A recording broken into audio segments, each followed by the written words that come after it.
नमस्कार मंडळी, आज आपण मस्त असं मटार नगेट्स बनवणार आहोत. नगेट्स तर हे मस्त स्टार्टर आहे. बाहेर जाऊन खाण्यापेक्षा घरातच बनवूया. आणि कधी छोट्या मुलांचा बर्थडे पार्टी असेल त्यासाठी हे नगेट्स खूप सुंदर लागतात चवीला आणि करायला अगदी सोपे आहेत. मग बाहेर जाऊन का खायचे, तर आपण घरातच बनवायचे. तर आता फटाफट आपण बनवायला घेऊया. हे कच्चे ओले मटार आहेत, अजिबात उकळवले वगैरे नाहीये, कच्चे सोलून घेतलेले आहेत. 1 कपभर घेतलेले आहेत. 1 कपभर मटार घेतलेले आहे आणि 5-6 लसूणच्या पाकळ्या घेतलेल्या आहेत बघा. आणि हे आपल्याला काय करायचं, चालू बंद करून मिक्सरला वाटायचे आहेत. म्हणजे भरड आपल्याला पेस्ट करायची नाहीये, याच्यात पाणी वगैरे काहीच घालायचं नाही, फक्त चालू बंद करून जाडसर वाटून घ्यायचे. हे बघा, जाडसर मी असे वाटून घेतलेले आहे. पाणी वगैरे काही घातलेलं नाही. आता आपण फोडणीला टाकूया.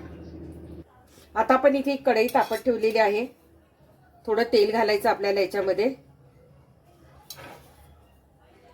अगदी थोडं घालायचं आहे. 1 चमचा घालायचा आहे. आणि याच्यामध्ये काय करायचं, आपल्याला चिली फ्लेक्स घालायचे आहेत. नंतर आपल्याला सफेद तीळ घालायचे आहे 1 चमचाभर. ते छान हलवून घ्यायचे.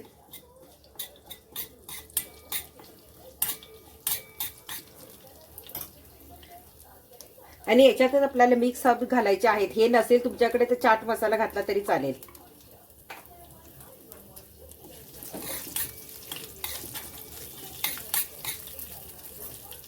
थोडासा हिंग पण आपण घालूया. बस एवढीच फोडणी आहे. आणि याच्यात आपण हे मटार जे आहेत ते आपण सगळे घालायचे आहेत. ज्याचे भरड केलेले मटार कच्चेच आहेत, पाणी घातलेलं नाहीये.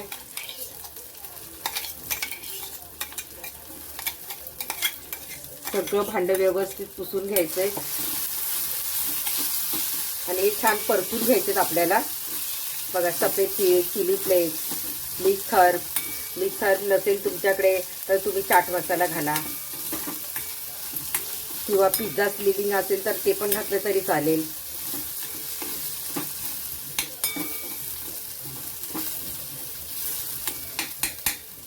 एक मिनिट आपल्याला जरा हे परतून घ्यायचंय, कारण नंतर आपण हे पुढे ते कृतीमध्ये आपण तळणार आहोत, तर ते पूर्ण शिजूनच निघणार आहे. आता हे छान परतलेत. आता मी तुम्हाला पाण्याचा अंदाज सांगते की आपण ज्या वाटीने मटार मोजले आहेत त्याच कपाने आपल्याला पाणी घ्यायचं आहे.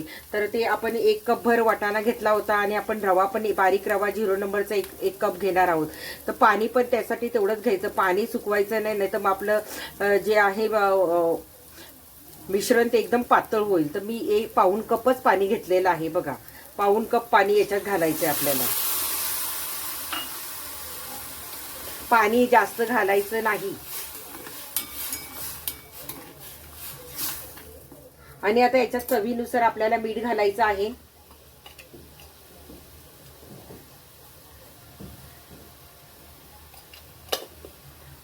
आणि याला छान जराशी एक उकळी आली की याच्यात आपण बारीक रवा घालायचा आहे.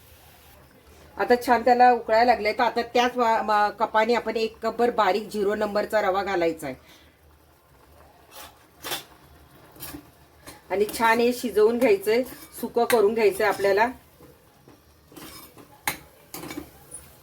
पाण्याचं प्रमाण जास्त ठेवू नका. छान हे आपल्याला शिजून घ्यायचंय. आता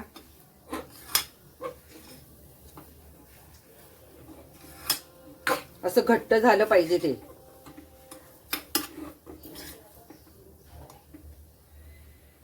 हे बघा, आपलं पाण्याचं प्रमाण बरोबर असल्यामुळे ते व्यवस्थित त्याने पाणी हे केलेलं आहे. बघा, छान सुकलेलं आहे.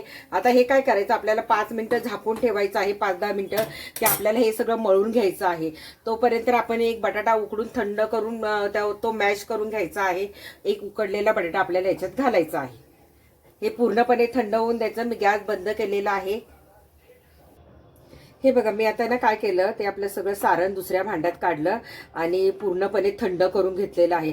ते असं नुसतं खायला पण छान लागतंय. तर ते असं मी थंड पूर्ण करून घ्यायचं, कारण आपल्याला पीठ मळायचंय. आणि तुम्ही बघाल तर आता याची आपण असं गोळी केली तर गोळी पण होती छान असा गोल. तर आता आपल्याला काय करायचं आहे, तोपर्यंत मी काय केलं, थंड होईपर्यंत एक बटाटा, उकडलेला बटाटा किसून घेतलाय. मीडियम साईजचा बटाटा घ्यायचा आणि एकच घातलेला आहे. एक मीडियम साईजचा बटाटा याच्यात घालायचा आहे. आणि छान आपल्याला पीठ हे असं छान गोळा चपातीचा पीठ कसं मळतो आपण कणिक तसं. आणि हे चीज मी घेतलेलं आहे, एकच ट्यूब घेतलेली आहे. तुम्हाला आवडत असेल तर घाला, नाही घातली तरी चालेल, असंही ते छानच लागणार आहे. पण मी घालते याच्यामध्ये, चीज घातले, एकच घातलेलं आहे. छोटी मिळते ना ती एकच घातलेली आहे मी चीज क्यूब. आणि हे इतकं छान आता मळून घ्यायचं आपल्याला की मस्त असा आपला गोळा झाला पाहिजे.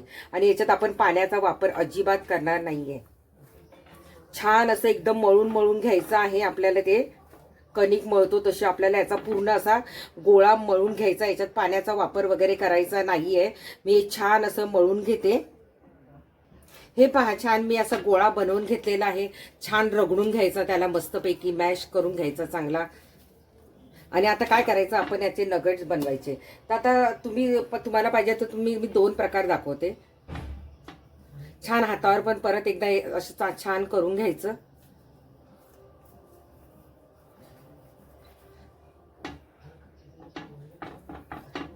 अशी लांबट लांबट रोल करायचे, जास्त जाड नको आणि पातळ पण नको.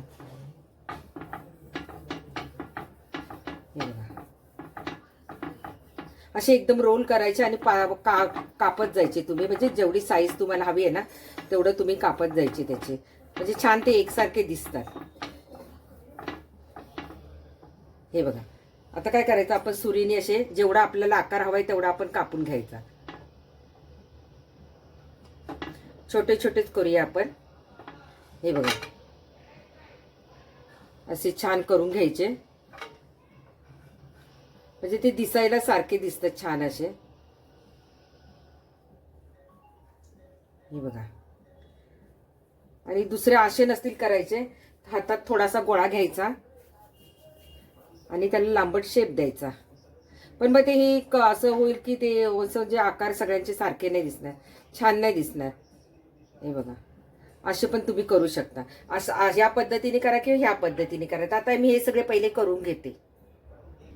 हे बघा, एकदाचे झाले मस्त असे नगेट आपले तयार झालेले आहेत. जो 31 नगेट तयार झालेले आहेत. आता याच्यातले आपल्याला जेवढ्या तळायचे असतील तेवढेच आपण घ्यायचे, बाकीचे आपण हवाबंद डब्यात ठेवायचे आणि मस्तपैकी ते महिनाभर राहतात. मग पाहिजे तेव्हा आपण काढून तळू शकतो. तर आता जेवढे मला हवेत तेवढे मी तळणार आहे. बाकीचे हवाबंद डब्यात आपण फ्रीजरमध्ये ठेवून द्यायचे आहेत. छान राहतात महिनाभर फ्रीजरमध्ये. तर आता काय करायचं, आपण कॉर्नफ्लॉवर थोडीशी 1 चमचाभर घेतली, कारण हे थोडेसे ओले असतात ना, तर हे याच्यात घालायचे आणि छान सगळीकडे मिक्स करून घ्यायचेत आपल्याला. म्हणजे सगळ्याला कॉर्नफ्लॉवर लागेल आणि चिकटायची भीती वाटणार नाही. एकेकाला लावत बसायची गरज नाही. आता काय करायचं, असं करून तुम्हाला जेव्हा तळायचे असतील तेव्हा तुम्ही काढून फ्रीजरमधून काढून तळू शकता. तर आता आपल्याला मी थोडेसे तुम्हाला तळून दाखवते. बाकीचे नंतर जेव्हा मला हवे तेव्हा मी गरम गरम हे तळेल. तर मी आता थोडेसे तुम्हाला दाखवते तळून फक्त. हे बघा, आता छान आपल्या सगळ्या बाजूनी कॉर्नफ्लॉवर लागलेला आहे. हे बघा, मस्त असे घोळले आहेत मी. अगदी चमचाभर कॉर्नफ्लॉवर खूप होतं. हे बघा, आता हे असेच आपल्याला फ्रीजरमध्ये ठेवून द्यायचे आहेत. पण आता मी तुम्हाला थोडेसे तळून दाखवते. बाकी तुम्ही फ्रीजरमध्ये ठेवून द्या पॅक बंद डब्यामध्ये, महिनाभर त्याला काहीच होत नाही. आता मी तेल तापत ठेवलं आहे. तेल पण आपलं तापलेलं आहे. आणि तेल तापवताना थंड तेल नसू नये किंवा जास्त एकदम खूप असं गरम झालेलं पण नको आहे. आता आपण हे एक एक घालून घेऊया त्याच्यामध्ये आणि लगेच पलटायची घाई करायची नाहीये. त्याला व्यवस्थित कडक होऊन द्यायचंय.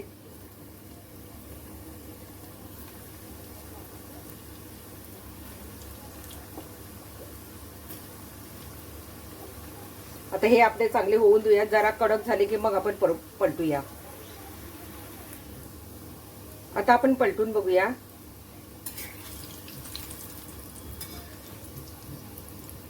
छान कुरकुरीत कडक छान तांबूस रंगावर येईपर्यंत आपण छान त्याला करायचं आहे. आणि मग छान झाऱ्यात तेल काढून संपूर्ण तेल निथळून द्यायचं आहे. आणि मग आपल्याला ते खायला तयार. आता हे छान होऊन देऊया चांगलं खरपूस रंगावर. सारखं सारखं हलवत राहिलं ना तर मग ते मोडून जातील.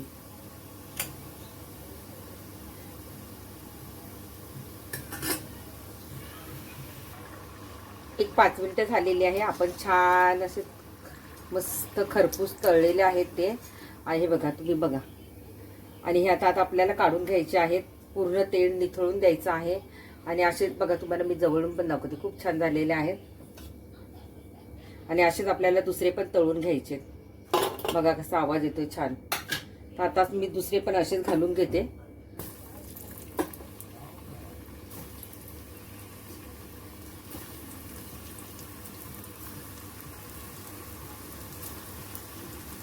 गॅस फास्ट करायचा नाही, नाहीतर ते वरून लाल होतील, आतून कच्चेच राहतील. आता हे मी छान हे पण तळून घेते व्यवस्थित. हे बघा, मी आता एवढे तळेत, बाकीचे मी फ्रीजरमध्ये ठेवले, जेव्हा पाहिजे तेव्हा आपण तळून खायचे गरम गरम. आणि हे इथे पेरी पेरी मसाला आहे, 10 रुपयाला कुठेही पॅकेट मिळतं. तर हे मस्त याच्यावर घालायचं आहे आपल्याला. कुठेही मिळतं पेरी पेरी मसाला, कुठेही मिळतो. हा याच्यावर घालायचा मस्तपैकी आणि छान मिक्स करायचं. असं काय नसेल तर मॅगी मसाला घाला. आणि मस्त आता हे डिशमध्ये काढून घ्यायचं आपल्याला. आणि मी सांगते तुम्हाला कसे झालेत ते. हे पहा, सगळे आपले तळून आलेले आहेत. मला जेवढे तळायचे होते तेवढे मी तळे, बाकी फ्रीजरमध्ये ठेवलेले आहेत. आणि आतून पण तुम्ही बघू शकता किती सुंदर दिसत आहेत. बघा, आतून मी कापले, 2 तोडून पण दाखवलेले आहेत, मस्त झालेले आहेत. चीजमुळे ते आणखी सुंदर लागतात. आणि आवाज पण त्याचा कुरकुरीत येईल की नाही बघा, तुम्हाला आवाज ऐकायला येतो का? एकदम सुंदर झालेले आहेत. आणि अगदी 1 महिनाभर न तळता तुम्ही ठेवले तर 1 महिनाभर छान टिकतात. पण आपण एवढे दिवस ठेवतच नाही, आपण लगेच खाऊन घेणार आहोत. तर हे बघा, मी तुम्हाला एक खाऊन पण दाखवते. याच्यावर सॉस घालायचा आणि मस्त खायचं. मी आता सॉस नाही घालते, अशीच खाते.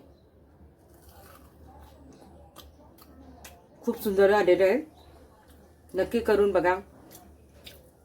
लाईक, कमेंट, सबस्क्राईब नक्की करा. चिंगूटपणा करू नका. Bye bye.